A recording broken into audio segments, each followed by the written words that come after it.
सभापति महोदय,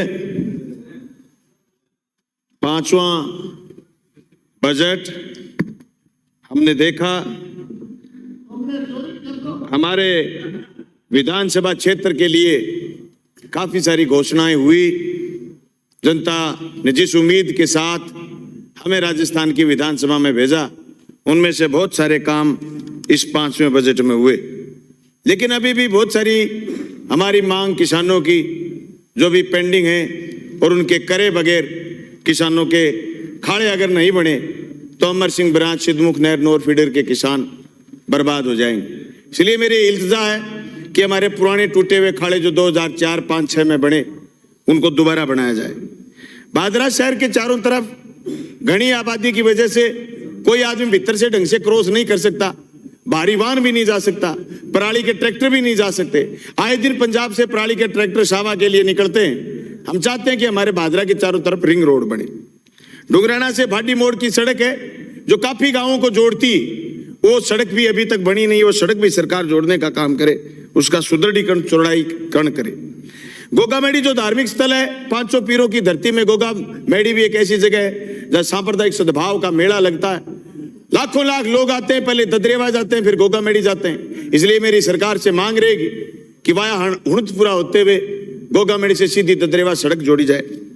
भादरा में एक कन्या महाविद्यालय चल रहा है सभापति महोदय, संस्था ने उसको खड़ा करा, और अब संस्था के लोग काफी सारे बुजुर्ग हो गए, उनमें अध्यक्ष पिछले दिनों चल बसे।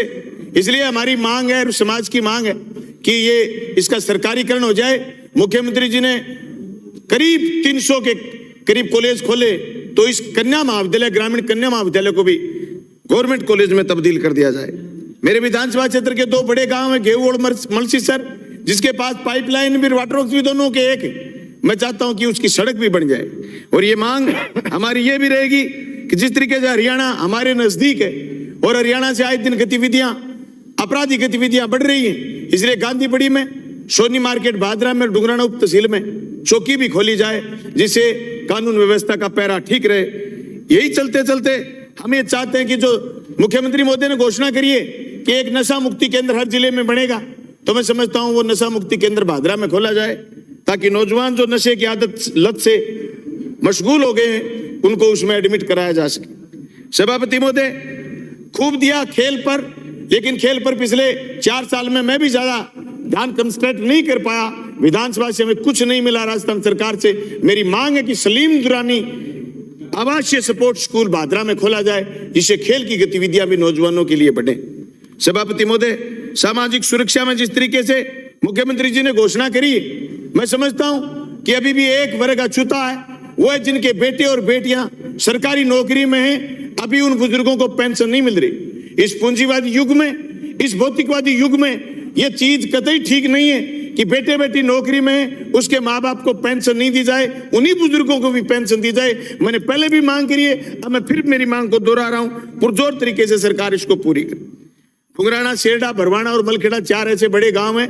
डुंगराना में तो उप तहसील है, इन गांवों में PHC खोली जाए, ताकि आने वाले समय में राइट टू हेल्थ जो कानून आ रहा है, उस कानून का पालन ढंग से हो सके। सभापति महोदय, मैं मुख्यमंत्री जी का धन्यवाद करना चाहूंगा कि उन्होंने पूरे के पूरे प्लेसमेंट एजेंसियों को खत्म करा।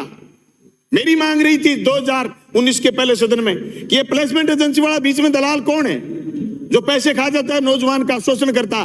प्लेसमेंट एजेंसी खत्म करिए। मैं मुख्यमंत्री जी से चाहता हूं कि प्लेसमेंट एजेंसी के लिए शर्त नहीं लगाएं कि 31 दिसंबर 2021 उसके बाद भी अगर कोई प्लेसमेंट एजेंसी के जरिए नौकरी लगाए तो उसकी एजेंसी भी खत्म करके सीधा सरकारी सुविधा पर उसको रखा जाए।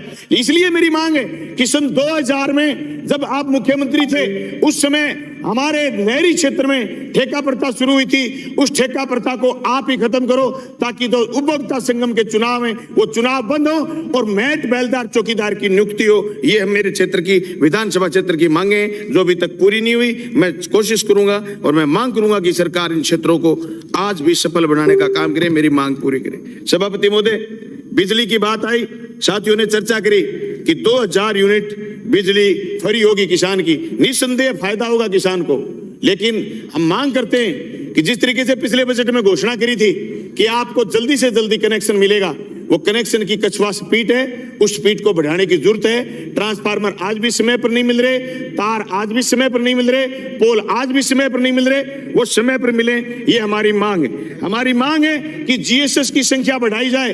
हमारी मांग है कि जिस तरीके से आप बार बार चर्चा कर रहे हैं कि हम राजस्थान में बिजली उत्पादन में 1 नंबर पर हो गए, वो बिजली हमें मिले, उत्पादन का फायदा राजस्थान की जनता को मिले।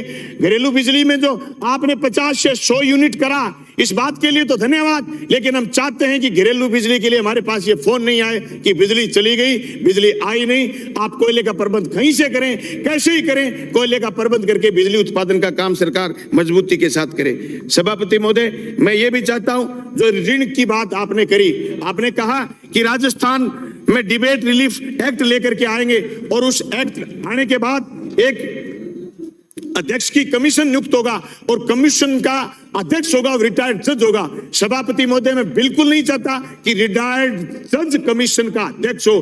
कमीशन का अध्यक्ष हो कोई प्रगतिशील किसान, कमीशन का अध्यक्ष हो कोई युवा नेता, कमीशन का अध्यक्ष हो कोई एमएलए और कोई एमपी। कमीशन का अध्यक्ष कब तक रिटायर्ड जज नहीं होना चाहिए। कमीशन का अध्यक्ष अगर राजस्थान के किसान को कर्ज मुक्ति की बात से आगे लेकर के जाना है, उसकी जमीनों की कुर्की नहीं रुके, तो कोई ऐसा जनप्रतिनिधि हो जो ये दर्द महसूस करे किसान का कि ये किसान बर्बाद हो रहे हैं, जिनकी जमीनें कुर्क हो जाती हैं। मैं चाहता हूं कि राजस्थान में रोडा एक्ट को पूर्ण रूप से बंद करा जाए। जिक्र बार बार सुनते हैं, अगर जहां मजबूत जनप्रतिनिधि नहीं है वहां आज भी रोडा एक्ट के तहत कुर्कियां निकल रही हैं, उन कुर्कियों को रोका जाए। मेरी मांग है कि जिस तरीके से आपने चिकित्सा पर जिक्र करा, मुख्यमंत्री चिरंजीवी योजना का दायरा बढ़ाया, इस बात के लिए तो धन्यवाद, लेकिन मुख्यमंत्री चिरंजीवी योजना में जो दुकानें लगाई हुई हैं डॉक्टरों ने, उन दुकानों को भी हमें चिन्हित करना। मैंने पिछले बार भी जिक्र करा था, पीयूष हॉस्पिटल सांगानेर में मेरे विधानसभा क्षेत्र का आदमी खुद उसने महसूस करा और उसने झेला कि 99,000 रुपए का उसका बिल बना करके दे दिया, जबकि उसका हॉस्पिटल चिरंजीवी योजना से जुड़ा हुआ था। ऐसे लोग भी बैठे हैं चिरंजीवी योजना का नाजायज फायदा उठाने वाले।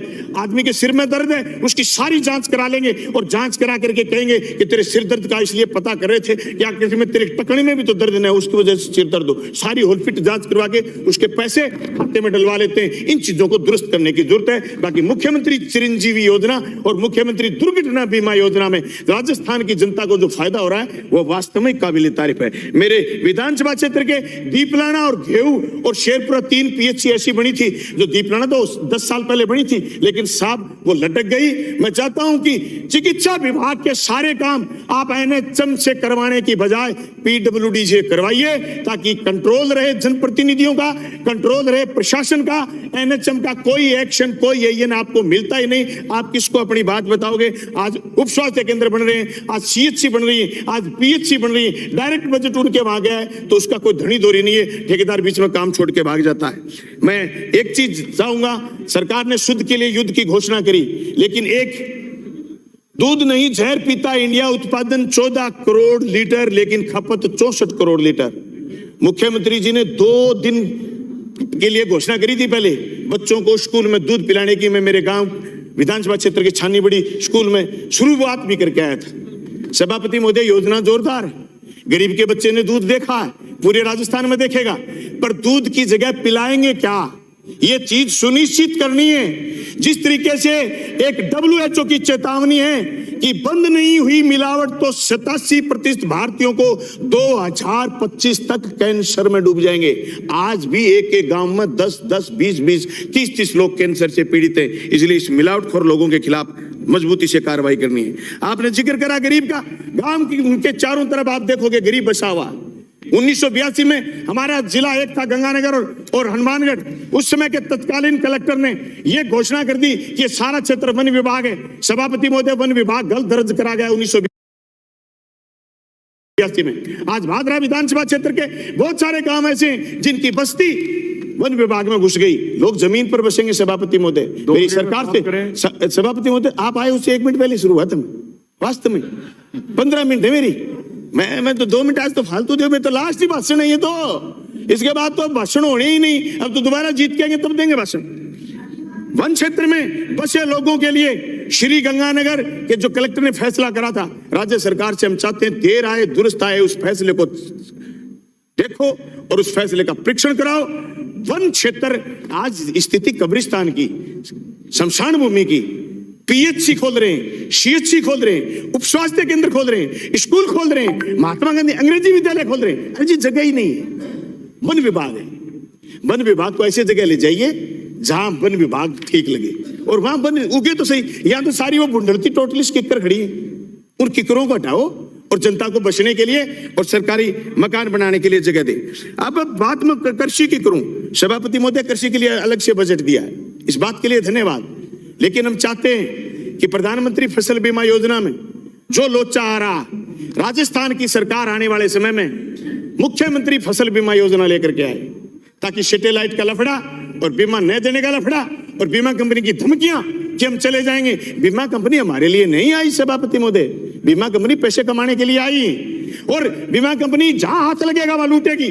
ये बात तो ठीक है कि मेरे विधानसभा क्षेत्र में 2018 रबी से लेकर के अब तक 3100 करोड़ रुपए फसल बीमा क्लेम आया है मेरे जिले में, और उसमें अकेली मेरी विधानसभा में 1266 करोड़ आया है। लेकिन सभापति महोदय फिर भी कहीं न कहीं गड़बड़ कर जाते हैं। 2021 में सैटेलाइट का लफड़ा लेकर के आ गए। आज मेरे सैकड़ों पटवार मंडल ऐसे हैं, दर्जनों पटवार मंडल ऐसे हैं जहां हमें सैटेलाइट की बजाय क्रॉप कटिंग से बीमा मिलना चाहिए। इसलिए हम चाहते हैं कि यूरिया और डीएपी का आपने घोषणा तो करी है कि हम 150 करोड़ रुपए से प्लांट लगाएंगे और 500 मैट्रिक टन डेली यूरिया और डीएपी पैदा करेंगे। सभापति महोदय जब तक ये प्लांट लग जाए और यूरिया बढ़नी और डीएपी बढ़नी शुरू नहीं हो जाए, किसान को यूरिया और डीएपी के लिए लाइन में नहीं लगना पड़े, ये सरकार सुनिश्चित करे। हम चाहते हैं कि राजस्थान कृषि श्रमिक संबल मिशन के अंतर्गत 5 लाख भूमिहीन श्रमिकों को हस्तचालित कृषि यंत्र खरीदने के लिए 5000 रुपए प्रति परिवार 250 करोड़ रुपए व्यय होगा। किस आधार पर हम तय करेंगे उन 5 लाख परिवारों को? ये पारदर्शिता होनी चाहिए। नहीं तो ऐसी ऐसी जोरदार योजनाएं जो नाम से बहुत अच्छी लगती हैं, ये बात सही है कि खेती और मजदूर के पास खुद के यंत्र नहीं हो, सरकार उसको उपलब्ध कराए, लेकिन उसके लिए पारदर्शिता और गाइडलाइन तय हो कि किस तरीके से उन परिवारों को चिन्हित करा जाएगा। सभापति महोदय, हम चाहते हैं कि जो बीज के किट्स बांटे जाएंगे, मिनी किट्स बांटे जाते हैं बीजों की। सभापति महोदय कहते हैं कि साहब भूमिहीन लोगों को दे दिए। सभापति महोदय भूमिहीन किसमें बीजेंगे?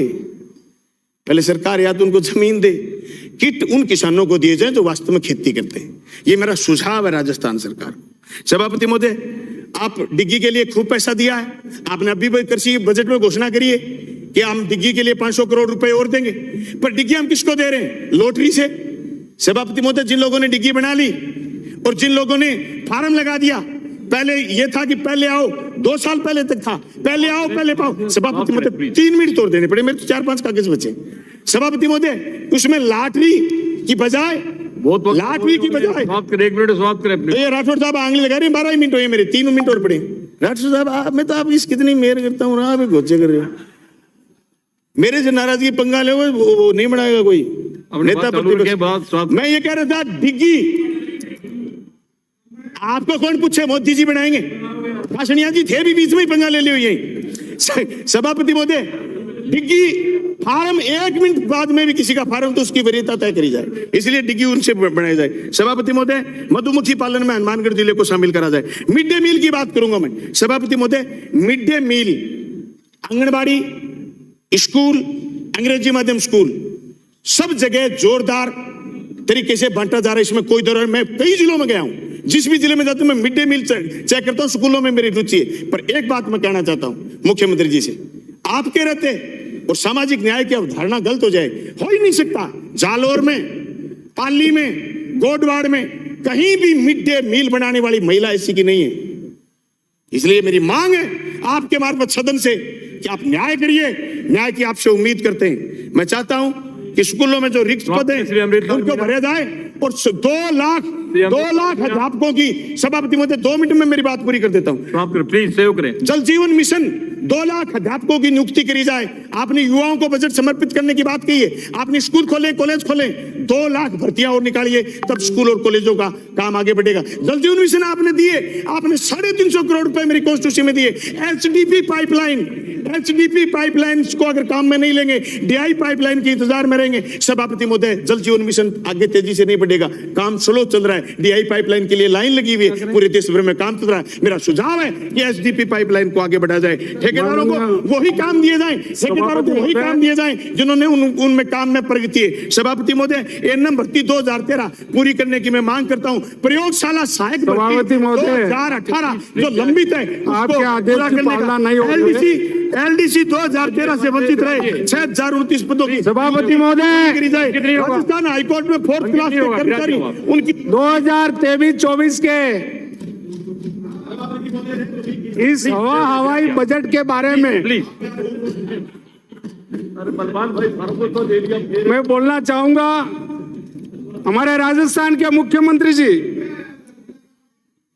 बहुत संजीदे हैं, 5 बार सांसद भी रहे, 5 बार विधायक भी रहे, कांग्रेस पार्टी में हाई कमान में कई निर्णय लेने वाले, और वो ये कहे कि बजट में एक पन्ना एक्स्ट्रा लग गया।